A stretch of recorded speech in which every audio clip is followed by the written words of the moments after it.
I'm actually interested in how many clinicians out there are actually doing comprehensive immigration evaluations. I got to be careful because I can't use the psychological immigration evaluations like I used to, but I'm kind of interested how many of you all in my network are already doing immigration evaluations. Tap in.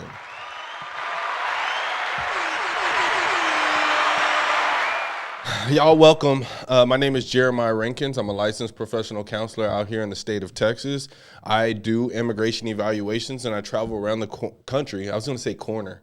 I travel around the corner doing trainings, introducing clinicians to this work of immigration evaluation. So what exactly is it? Well, I mean, to conceptualize that in one sentence would be extremely difficult. Like all the different steps that are needed, but basically it's a forensic evaluation used to help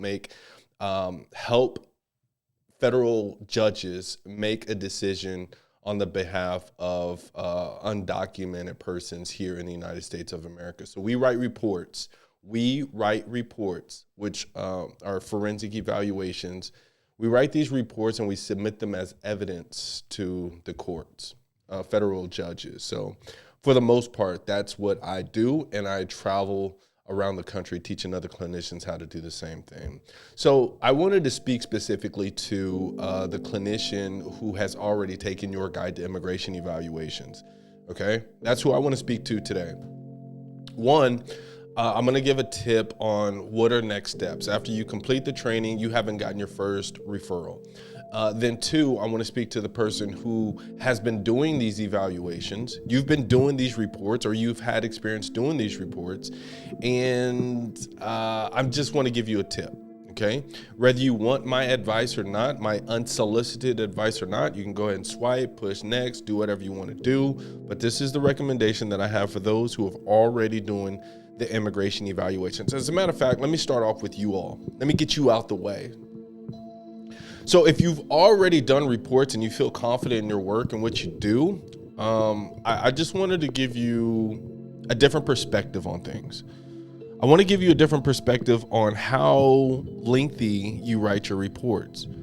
There's been times where I've seen or heard of reports that are just unnecessarily long, just long for no reason. So you have 20, 23 pages, 24 pages of nothing. Basically, what you have is a whole diagnostic criteria for major depression, whatever diagnosis that you put on the report.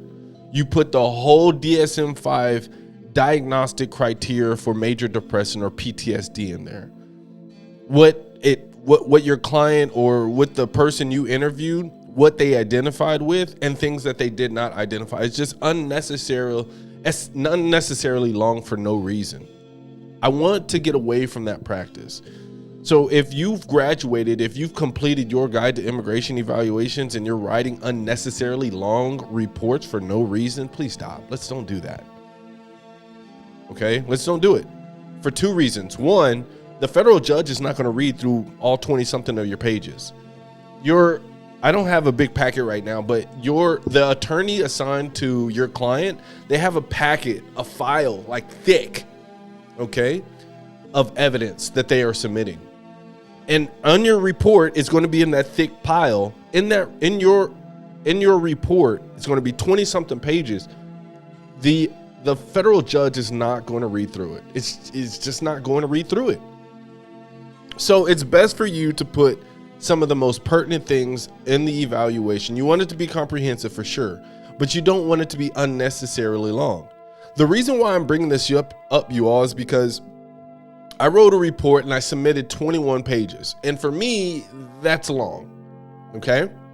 Now, for the next PhD psychologist, that's standard. But for me, and what I coach and what I teach, 21 is a little bit excessive. What do you have in there? But all the evidence, the documentation that I had in there was legit, okay? It was legit. I threw in a little bit of extra of the self-report measures that they completed on their own. I put in just a copy so they could see how they scored on their self-report measures. But for the most part, you don't have to do that. That was 4 pages extra that I didn't necessarily have to put in the report, but I did just to show this is what this person scored. Okay. I could do that for every report. I choose not to. But at the same time, if any clinician, if any lawyer, attorney, if any judge would like to see those self-report measures, I have them in my system, in my EMR. So I say all that to tell you all, do not submit unnecessarily long reports. My name is Jere'My. I'm a licensed professional counselor. Thank you for the love. I appreciate the hearts over here on TikTok. And I help clinicians learn how to get into this niche of doing comprehensive immigration evaluations. I've got to retrain my head not to say psychological immigration evals.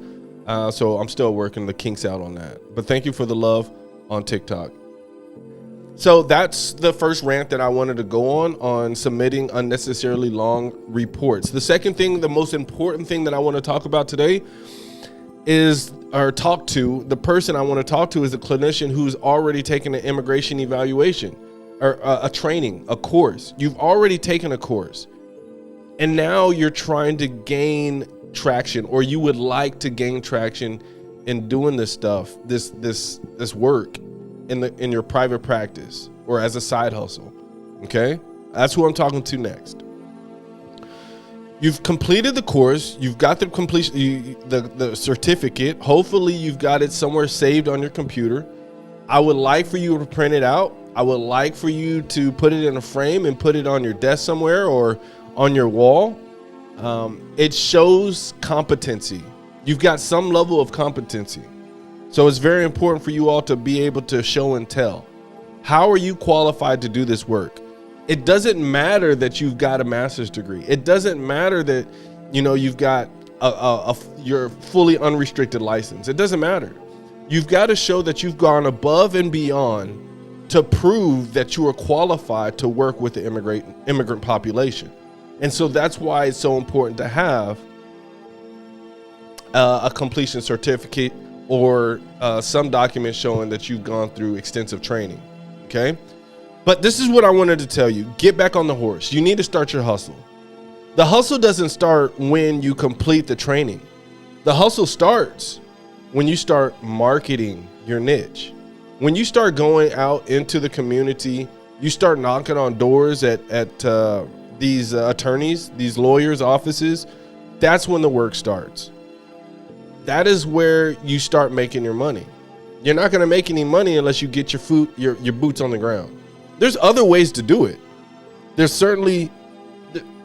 certainly, there's other ways to do it. You can send out emails. That's impersonal.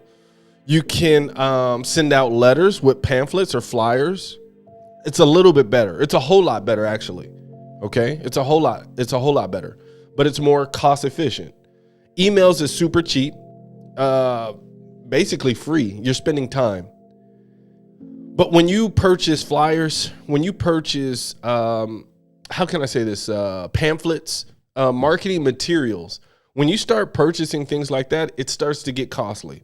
But it's an investment, and that's how you have to see this stuff. You have to see this new niche. You have to see this as an investment in yourself. So if you're not going to invest in yourself, nobody else is going to invest in you. Nobody's going to say, okay, let's try minor to major. Let's see what they got to offer over there. Nobody's going to do it because you're not investing in yourself. Nobody knows who you are. So just realize there are attorneys out there who are needing your services. They're needing your services. They need you because they already have somebody that they go to. They have the go-to psychologist or social worker, but that social worker, that counselor, that PhD level psychologist is charging too much. And so they want to find somebody else who will compete with them, who is willing to give them a comparative price, like a competitive price. You're that clinician and they're waiting for you. I'm dead ass. Like it's really that simple. I've reached out to cold leads before. I've knocked on doors. I've gone into businesses and I've asked, hey, my name is Jere'My Rankins. Do y'all have a go-to person? Of course they do. Do y'all have a go-to social service worker or psychologist that you use for these immigration evaluations? Tell me your experience with them. Is it okay? So it's good. All right. If you could have the perfect referral source, the psychologist, the mental health professional, what would you like in that professional? What would you like in their reports? The quickness and time that they return their the turnaround in which they submit those reports. Like, what would you like? What is the ideal referral? And you listen, okay? You just listen. That's all we're doing is we're just listening.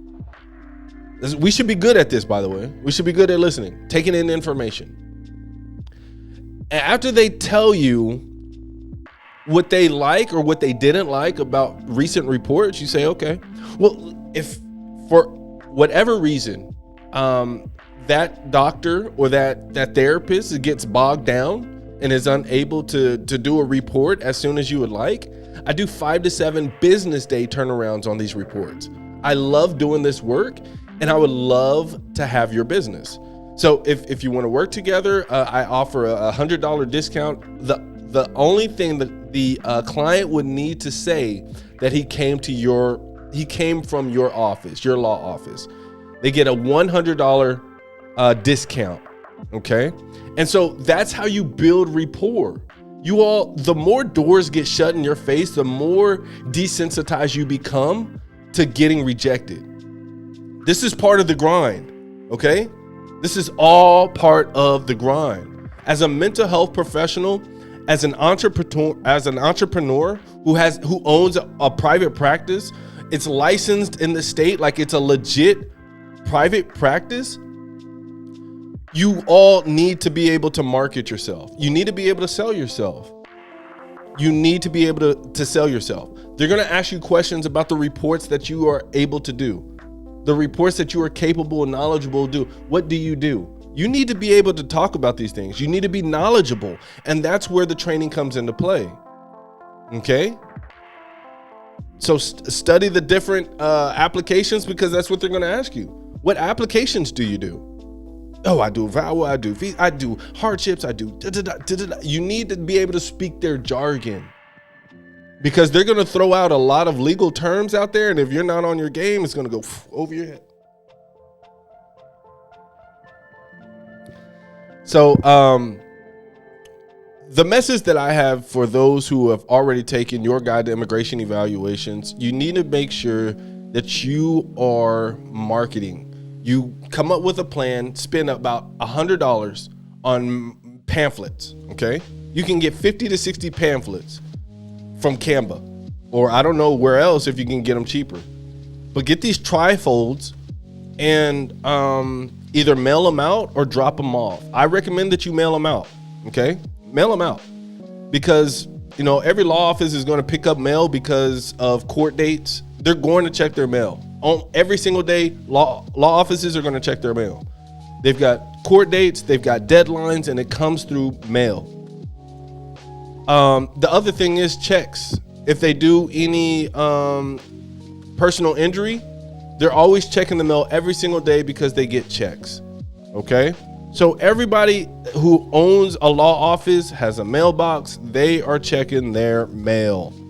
So make sure, if you don't feel comfortable going in person, it's perfectly fine. Go ahead and mail something. But at the end of the day, it takes an investment. It takes an investment. Okay, last thing that I want to say before I jump off. Made this video 15 minutes. I'm at 14 now, but pushing 15. I want you all to be mindful. If you invite anybody to your guide to immigration, the Facebook group, if you invite anybody to the Facebook group, make sure that they are agreeing to the Facebook group rules. I don't want anybody spamming my Facebook. I don't want anybody spamming my group.